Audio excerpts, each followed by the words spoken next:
तो गाइज़ आज हम डिस्कस करेंगे ओला S1 में या S1 प्रो में जो हमें इश्यूज आ रहे हैं। और करीब करीब हमें 20-25 दिन हो गए गाड़ी की डिलीवरी लिए हुए, और अप्रॉक्सीमेटली 400 450 किलोमीटर करीब गाड़ी चला चुका हूँ मैं।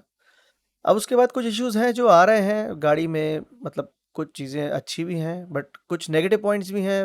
वो आज मैं आपके साथ शेयर करना चाहता हूँ। सबसे पहली बात तो जो उसमें प्रिवेसी का एक इशू है, जैसे कि आप कभी लॉक कोड डालते हैं, तो लॉक कोड डालने के बाद अगर कोई आपके आसपास कोई खड़ा हो तो आपको थोड़ा ध्यान रखना पड़ता है कि या तो आपके मोबाइल में ऐप इंस्टॉल्ड हो। अगर ऐप इंस्टॉल्ड नहीं है तो फिर आप सबके सामने कोड नहीं डाल सकते, तो एक की इनको प्रोवाइड करनी चाहिए थी जिससे कि थोड़ा ईजी हो जाता, प्रिवेसी इश्यूज भी नहीं रहते। ये एक इशू लगा मुझे। एक सेकंड चीज़ ये है कि इसकी जो प्लास्टिक बॉडी है इतनी ड्यूरेबल नहीं लगती है, क्योंकि अभी मुझे 20 दिन ही हुए हैं यूज़ करते हुए गाड़ी, और कुछ कुछ जगह स्क्रैच आ गए हैं, और कोई मेजर स्क्रैचेस नहीं है बट पेंट उतर गया है। मतलब अब पेंट उतरना तो नहीं चाहिए, अगर कोई माइनर सा स्क्रैच आता है तो उसमें ऐसा नहीं होना चाहिए कि पेंट ही उतर जाए। अब वो पेंट उतर गया है और वहाँ पे वो हल्का सा ब्लैक ब्लैक दिख रहा है, तो उस हिसाब से मुझे लगता है कि कहीं ना कहीं इसकी पेंट क्वालिटी में कहीं ना कहीं कॉम्प्रोमाइज़ हुआ है। ऐसा नहीं होना चाहिए था। तीसरी चीज़ एक ये भी है कि इसमें पैनल गैप्स काफ़ी जगह दिखते हैं। मतलब पैनल गैप्स तो आप समझ लो, ओला में मुझे 1 2 3 मतलब 3-4 पैनल गैप्स तो दिखे ही दिखे हैं। और उस टाइम पे मैंने जब इनिशियली डिलीवरी ली थी तब इनसे बोला भी था कि पैनल गैप्स हैं। उन्होंने कहा था कि अब हम किसी को भेज के सॉर्ट आउट करवा देंगे, बट अभी तक उस पे कोई मतलब काम हुआ नहीं है। मैंने बोला भी था उसके लिए। और एक चीज़ और है, इसमें सेंटर स्टैंड नहीं है। सेंटर स्टैंड होना चाहिए था मेरे हिसाब से। कभी गाड़ी को किसी ऑड पोजीशन में पार्क करना पड़ता है, या कभी टायर पंचर हो जाए तो इस साइड स्टैंड में थोड़ा सा डिफिकल्ट होता है उस चीज़ को रेक्टिफाई करना।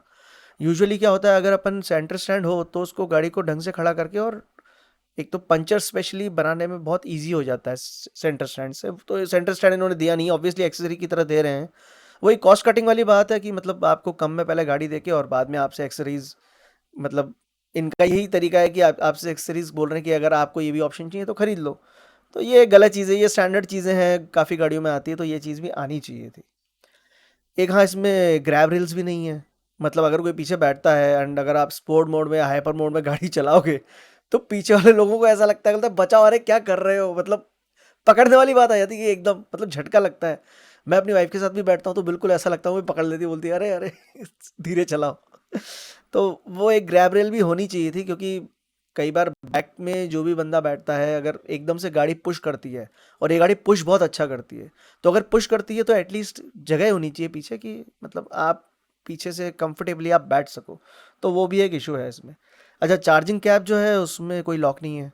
चार्जिंग कैप में मेरे हिसाब से एक, या तो जैसे इसका जो बूट, जिसका जो सीट है, वो जो सीट खुलती है वो एक बटन से खुलती है, तो उसके लिए भी एक बटन होना चाहिए था चार्जर के लिए भी। क्योंकि ऑब्वियसली ऐसे तो कोई भी खोल लेगा, और मतलब कोई भी खोल के अननेसेसरी कोई भी उसमें कोई भी न्यूसेंस क्रिएट कर सकता है, तो वो एक चीज़, इनको उस चीज़ का भी ध्यान रखना चाहिए था। एक चीज़ और है, जो इसका सस्पेंशन है काफ़ी स्टिफ है। थोड़ा सा सस्पेंशन कंफर्ट लेवल पे रखना चाहिए था, बहुत स्टिफ सस्पेंशन है। आप जिन भी गड्ढों पे जाते हैं तो आपको फील होता है गाड़ी में कि हाँ, मतलब बहुत ज़्यादा गाड़ी हिलती है, हिलती डुलती बहुत ज़्यादा है। तो वो भी एक इसमें प्रॉब्लम आती है। और एक इसका टायर साइज़, गाइस आप नोटिस कीजिए, इसका टायर साइज़ बहुत ही अलग है। और करंटली ये टायर आपको मार्केट में मिलेगा ही नहीं। तो अगर आपके टायर में कोई इशू आता है, टू व्हीलर का टायर है, मान लीजिए अभी गाड़ी को आए हुए मार्केट में साल भर से ऊपर हो चुका है, अगर गाड़ी में प्रॉब्लम आती है, जैसे मान लीजिए कि टायर उसका ख़राब हो गया या फट गया, तो आपको टायर ओला से ही लेना पड़ेगा, आफ्टर मार्केट आपके पास ऑप्शन नहीं है। तो उससे क्या होता है, टायर ओला की तरफ से जो आ रहा है वो काफ़ी महंगा है, 1500-1600 रुपये का टायर है। जबकि इस साइज़ का टायर मेरे हिसाब से 700 800 900 से ऊपर नहीं होना चाहिए। तो ये कुछ चीज़ें हैं जो कि इसमें नेगेटिव मुझे लगती हैं गाड़ी में। बाकी आप प्लीज़ कमेंट बॉक्स में बताइए कि आप लोगों को क्या क्या नेगेटिव चीज़ें लगती हैं। And please like share and subscribe my channel अगर आपको मेरी वीडियोज़ पसंद आ रही है। Thank you.